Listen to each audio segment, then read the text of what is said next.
Now, this is session 5, and this is actually my favourite one because we talk about compassion and boundaries now. And this is, you know, something that is really useful, and it is good for keeping to your true self. So we all like to think of ourselves as being kind, but if we're being completely honest, sometimes we forget. You know, we forget to be compassionate. So, for example, you sat listening, you know, talking with your friends, and how many times are they not listening, or how many times are you not listening, or how many times do you interrupt them, or they interrupt you, or talk over you, or they seem hurried to make a point. You know, people can seem really detached. Tell them something personal or upsetting, and they dismiss it, or even worse, you know, they bring the conversation back to themselves and start talking about themselves, and it makes you feel pretty shitty. So this detached and self-centered mindset has become really common in our everyday lives. We are in such a hurry and lost in our own issues and problems that we develop this habit of not listening. Now, we all do it, but when we spend more time in a state of awareness, we spend less time in this self-centered state of mind. Therefore, we're being more compassionate and naturally more kind.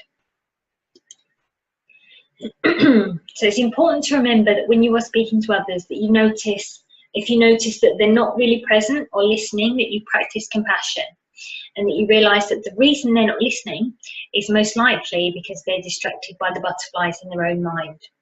So their butterflies, their thoughts, are pulling them away from the present moment, and they are pulling them into their own little thought pattern.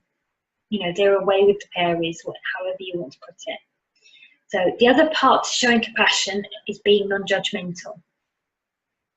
Now, this is really difficult, you know, when we've been stuck in this habit, this judgmental thought pattern for so many years. Just keep the intention there to be compassionate and non-judgmental. So practicing compassion is about being fully connected in the present, in any given moment, whilst being non-judgmental and accepting. And this moves us from the head to the heart, which will always be full of compassion and love. So letting our ego take control in situations means that we bring in judgment and detachment. But if we keep the intention from a place of compassion and non-judgment, naturally we actively listen and let judgmental thoughts pass by. So on top of all the mindful exercises you will learn, it's important to adopt a compassionate manner with everyone you encounter. Sometimes this is really, really hard, especially if they're not very nice to you. But as long as you don't overthink it, judge it, or take it personally, you'll find it much, much easier to let it go. And this really, it starts from the inside. So being compassionate and non-judgmental really does start inside. We must stop being nasty to ourselves, judging ourselves, and speaking badly to ourselves. Once we get out of the habit of indulging the thoughts, we then learn to let them go. Eventually, other more positive thoughts begin to replace the old critical ones. So as well as mindful listening, we also should have the intention to use, you know, mindful speaking. So words have power over those around us, and we should use it wisely. All too often, we mindlessly hurt other people. You know, people used to say, sticks and stones may break my bones, but names will never hurt me. That is not true. You know that is not true. And, you know, things that people have called you or said to you in the past, you probably still remember now. Words have power. So by speaking mindfully to those around us, you will notice a change to the way people react and behave towards you. So in all honesty, often our speech can be a knee-jerk reaction to our insecurities and needs. So it's really important to remember that if someone is nasty to you, it's because they're insecure, or it's because of their, you know, what's going on in their life at the time. It's not necessarily about you. So some tips on mindful speech. So when we speak mindfully we speak with awareness of other people's space and their needs. So including allowing others time to speak. So, you know, don't talk over people. You know, look for natural breaks in conversation before you speak. And nurture an awareness that the conversation is a two-way interaction. these are the little tips. So is it true? You know, before you say something, think about, is it true? Is it helpful? Is it inspiring? Is it necessary? Most of all, is it kind? You know, if we always have the intention of kindness and awareness of our words, this will enhance your mindful practice. At the end of the day, intention is the key. Just always keep the intention there. You're not going to be perfect all the time. Nobody expects you to, and that's okay. You know, everybody has bad days, but if you have the intention there, you are going to get it right more often than you're going to get it wrong. Now, this is my favourite part because this was something that I had huge issues with at one point. This changed my life. So this was a massive life changer for me. Setting boundaries. Right, it's really difficult to set emotional boundaries. So unlike physical boundaries, they can't be seen. So setting a boundary is basically saying no when it's appropriate, or you feel that you need to speak up for yourself, or someone is disrespecting you in some way. So if we are not being mindful, this can come across as aggressive or angry, and this is really stressful for both parties. So an effective way to set a gentle boundary would be as follows. So if an exchange becomes uncomfortable or confrontational, use your mindful awareness to notice at the initial moment that the discomfort is arising. So as soon as you feel that something's not quite right, you're not happy with the situation, someone is crossing your boundary, something does not, you don't like the way this is going, this is when you need to say, I need to take a step back, I need to let go of the need to be right, move your ego to one side. You need to reassess it. And you need to ask yourself, is this person being unkind? Are they actually crossing the line? Are they just giving their point of view across? Because people are allowed their opinion. You need to let them have their opinion. That's okay. Are they being personal? Are they directly being nasty to you?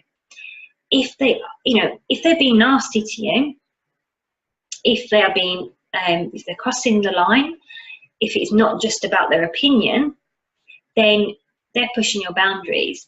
You need to think of a kind way to express how you're feeling and let them know it's okay. Now, what you need to do now is take a step back. Now, this is the important part. This is the part that makes it work. You tell them in a kind way, okay, I'm not happy with this situation. This is what you're doing is hurting me. What you're doing is making me uncomfortable. I would like you to stop this right now. And then you walk away. You walk away and let them think about it. Because if you stay in the situation, what happens is you get a ping pong effect. It goes backwards and forwards, and then anger and arguments arise. So you may not get the immediate response that you hope for. Okay, so you might not immediately get them listening to you. They might not immediately do what you ask. However, you've said your piece and you've stepped away. You've given them time to think about it. 9 times out of 10, they will understand and they will respect you for laying it out. Now, you may have to come back and re-establish the boundary at a later date, but at the same time, when you do come back, you then have to walk away again and let them think about it, because again, staying in the situation causes arguments, causes anger, causes conflict. Whereas if you put your point across, you say this isn't good for me, this is not healthy, this is uncomfortable, whatever, then you walk away. Give them time to think about it, because if they have time to think about it, they know that they're wrong. They will respect you more for being able to say, hang on a minute, this isn't right. And especially if it's with friends and things, because friends will respect you a whole lot more for it, and you have a much better friendship. Same with family. Now, I want to talk about stepping on someone else's boundary. Now, we all do it at some point. You need to ask yourself very similar questions, but the first one should be, is it your ego taking over? You need to ask yourself, you need to question whether it's your ego, and you need to let go of the need to be right. You need to assess whether you or them are being unkind. Who is crossing the line? Are you just giving your point of view across? If you're just voicing your opinion, that's fine, as long as you are not pushing on their boundaries and you're not being personal. If you are, then this needs to be the time when you say, okay, to whoever it is, okay, I understand that I've pushed on your boundary, I wasn't very nice there, you know, I was personal, I apologise. And then you walk away.